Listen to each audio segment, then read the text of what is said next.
அடியன் திருநாமம் விஷ்ணு. நமது ஊர் புதுக்குடியிருப்பு தெங்கமுதூர் கிராமத்தில் சுத்தவள கடற்கரை செல்லும் வழியில் நமது ஆலயம் அமைந்திருக்கிறது. இங்கே நமக்கு 4 சன்னிதானம் இருக்குது.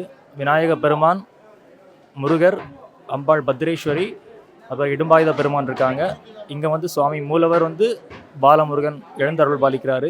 நிறைய அன்பர்கள் குழந்தை பாக்கியம் இல்லாமல் வருவாங்க. 6 நாள் விரதம் இருந்து நோன்பு நோத்து விரதம் கடைபிடிச்சு நல்லபடியாக குழந்தை பிறந்திருக்கு. சுவாமி தேடி வரவங்களுக்கு இல்லை அப்படின்னு சொன்னதே கிடையாது. இந்த ஆலயத்தில் நமது பெரும் திருவிழா, பெரும் மகோற்சவம்னா அது காவடிக்கட்டு மகோற்சவம் தான். மொத்தம் 41 நாட்கள் நமது அன்பர்கள் மாலை அணிஞ்சு கடைசி 10 நாள் சாமி திருவீதி எழுந்தருள்வாங்க. காவடி கட்டு மகோற்சவம் வெகு சிறப்பாக நடைபெறும். நம்ம கோயிலில் எல்லா காவடியும் இருக்குது. சூரிய காவடி, கும்ப காவடி, தொட்டில் காவடி, பறக்கும் காவடி, அப்புறம் மலர் காவடி, அனைத்து காவடிகளும் இங்கே உண்டு. காவடிகள் கொண்டு அது வேல் அபிஷேகம் நமது கோயிலில் அற்புதமாக நடக்கும்.